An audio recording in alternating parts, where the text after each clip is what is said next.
Excellent. Now we're live streamed too. We're all here. And we have Taco is on her phone, so we're not going to see her, but she's definitely there. And I've got the chat open. So if she wants to say anything, I'll get that information to add to our discussion too. So thank you, everyone. Christopher and I are so delighted to be able to work with you. And now we can present the last report. So if we want to go through it, maybe just piece by piece and see if we're okay with anything that you wanted to talk about. So the opening there and then the membership, I think that's all set. Then the only thing we have highlighted for the next part for the processes page through page 5 is how we're going to voice our vote. Anything so far? All right. Then the consolidated recommendations and findings on page 6. So the recommendation from Roseanne was to see if we could move those up. And Christopher did that. And I've also added to be sure that we have heard everyone, that we want to be certain to add the multi-language learners in there. And I did add to the language at the end of review, ensuring that we have met the difference with the change in start age, because that is affecting a lot of communities for kindergarten. So we'll look at that. It didn't change the recommendation, but some words underneath that to see if that's okay with you. Let's see. Anything with these? And we also, Christopher kept the recommendations that we had recommended the last time. So we can just have us all at the beginning. Lots there. All right, then our work overview on page 13 with our charges. Then we start with the charge also on 13 about the demand for infant and toddler care. Anything closer, Jennifer, for the governor's group? So I believe the Blue Ribbon panel is presenting to the governor. I believe it's next week. They're presenting the final plan. Okay. I'm not sure what happens then. Okay. Obviously, there's some significant dollars attached to it, so it has to go through the whole fiscal piece of the legislature. But we're kind of on the same timeline, I think. Yeah, exactly. I mean, I think what we're saying and what the committee from the governor there, the Blue Ribbon panel is saying are the same kinds of things, that just kind of keep what you've been doing, continue it. And until everyone has universal preschool, you got to keep working, because our job's just not done for so many reasons. All right, we have the timeline again, going through recommendations. So if you look at page 18 then, I did add, because of the start date of kindergarten, students entering school a little bit later, that does leave some families without the expected care that they had and education. And I know I was talking to a couple of you who sent me a message about that. And I know at my school, we've made the change to, we already have a program that is on early, we call it early kindergarten, but students who currently still meet the age requirement, but their skills don't test in that they really will be able to meet the end of year kindergarten expectations if we have just 1 year with them. So they're on a 2-year plan. So we're going to keep that going. And I'm going to just take students kind of day by day, like till I fill the class. So those who would be the next oldest till we get as far as we can, and hope to be able to, I think in my community, I'll be able to meet all those students' needs who kind of had plan to come, but they have to do 2-year kindergarten. So even if they are a student who otherwise would qualify with the tests, because the age is not now meeting the state requirement, we are going to say they have to go for 2 years. So that's kind of how we're handling it here. But, some had schools come and look at my program too.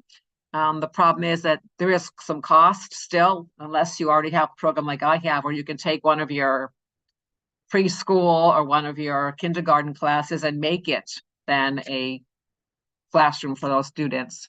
It's not cost neutral. So that's another, for some people, considering an unfunded mandate, to kind of, they feel that way because they feel they wanted to help these children and now they can't. Arguable about whether it's really a mandate because it's a change in legislation more than a mandate that changes the start age. So I did just add that verbiage there.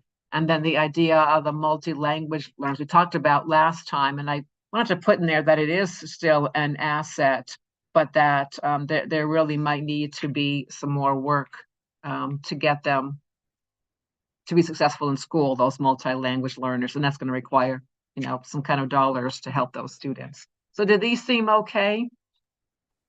Dr. Roy, I have one suggestion for an edit. Yeah.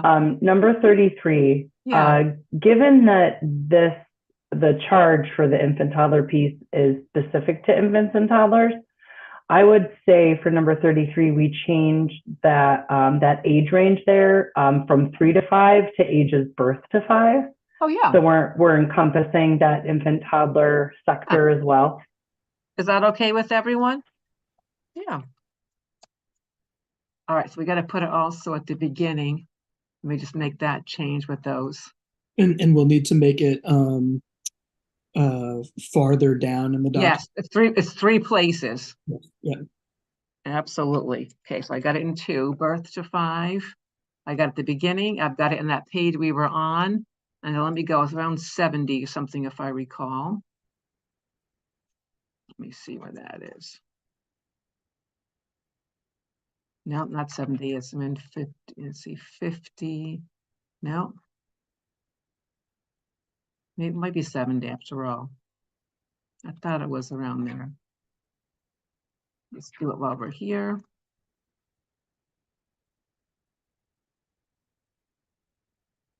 Yeah, it is page 74. I was right. Okay, so let me, ages birth to 5. All right. Yeah, that's even more encompassing. That's better, especially for students with needs. The earlier, the better. Excellent. All right, that's a great catch, Jennifer. Thank you. Anything else for our findings, recommendations there on page 18 and the 2 other pages? All right, then Christopher, anything for, I don't think you made, and did you make any changes, Christopher? We didn't make any changes subsequent to the last meeting. Right. So everything that's there is information that we've seen either once, our overview of the data that we'd collected and presented that in September. And then last month we added the language about the literature review and policy matters.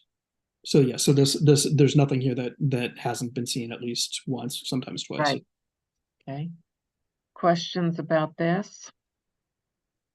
Comments, additions? I think this should put to end the discussion across the state.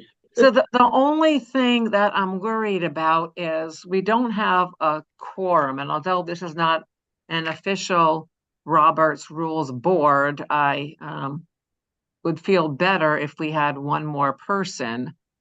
So Irene was going to join us.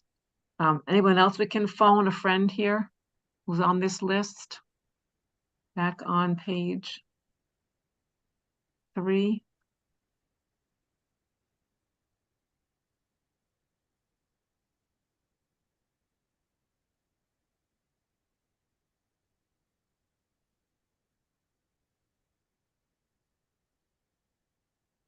Well, what do you think, Christian? Are we okay with the 9 members, or? I think so. If we can't get another one, I don't see an issue particularly, but Right. I mean, I think, you know, the report's been out in numerous drafts and people have had the chance to come in and share things, or we'll take them emails, which we've done over time as well here. So I'm hoping that if people couldn't make it today, that their ideas still are reflective here and that it is reflective of the whole committee's opinions.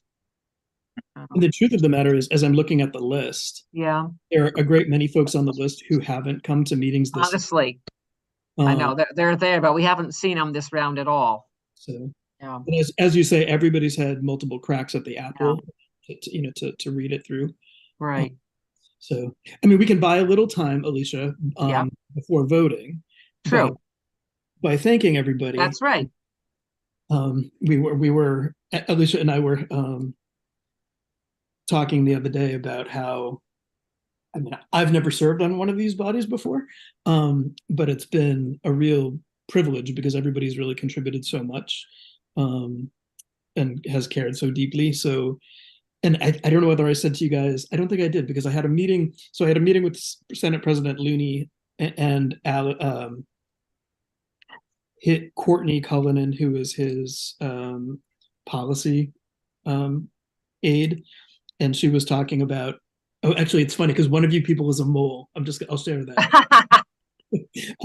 We were having a meeting with him about something else, and Courtney cited the work of this body as being amongst the few task forces that consistently actually gets robust reports out. And I kidded with her and I said, I said, yes, we plan to have our vote in a couple of weeks' time and that'll be the last meeting. And she said, I heard that you guys don't want to meet anymore. So somebody let that slip to her.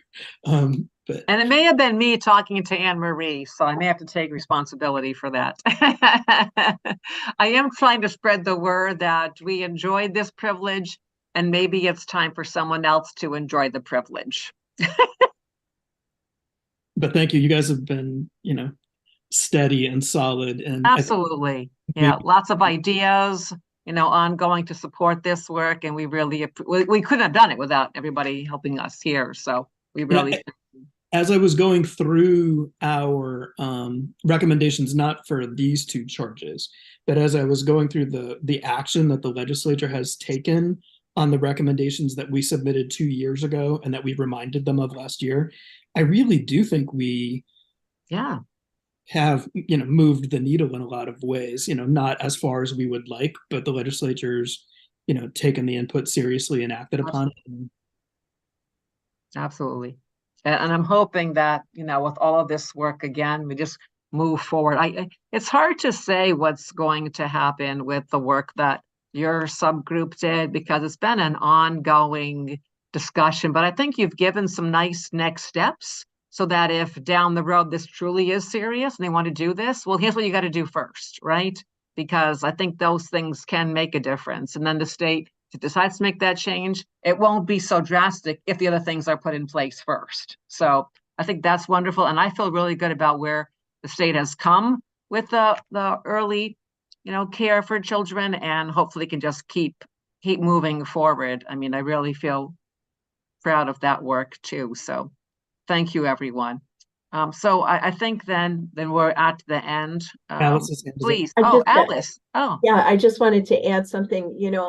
I think, Chris, as we move on the TCB, I was on I'm on Commissioner Scanlon's healthcare cabinet, and there's a mental health section. And some of the recommendations we made were in the Sandy Hook report, right? So it's like if you just keep saying the same thing, and to be honest with you, most of the groups are doing the same thing anyway. Like they're all around the same thing. So just repeating and sharing the reports with different people, hopefully the message will get through lots of different ways. So. Absolutely. Well, people here, Mark's work, so that I can hopefully get out to different people so that I can help them, and we're trying to support them too. And we just know how this infant and child care, or the times of when children starting school and ending school, affects so much. It's not just education. So to have this report be seen by all those people makes a difference. And as you say, I always say that, even with my own Board of Education, if you want something, just keep asking. Ask enough and keep giving them more and more reasons why. Eventually they have to listen to you, because they really see that it's that important and important to you, and therefore important to our students. So, all right then, without further ado, all those in favor of presenting this report to the legislature as presented, signify by saying aye.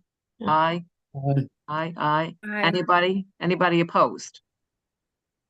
I see in favor with the chat here. Thank you. And that means nobody's opposed. Excellent. So I think the report, maybe we should download it, Christian, as a PDF, and I can send it to you. That'd probably be the easiest way maybe for people to see it. What have you found does that sound right? That works. Yeah, that makes sure that everybody, no matter what, has the same formatting, of the document as well. All right, so we will do that, and hopefully we don't miss Irene, because I'll send her an email just to be sure she knows that we are off the meeting then.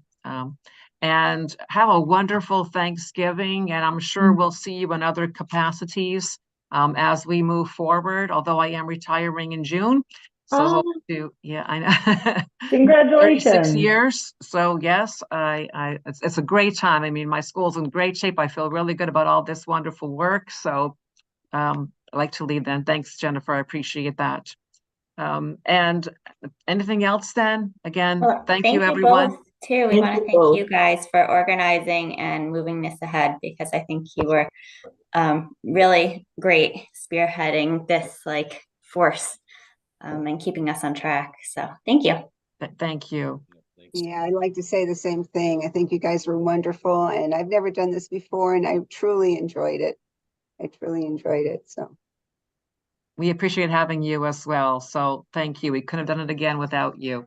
All right, everyone, take great care. Thank you, Christian, also for all your work. We'll send that forward, and happy Thanksgiving, Merry Christmas, all those other holidays, however you celebrate, and Happy New Year too.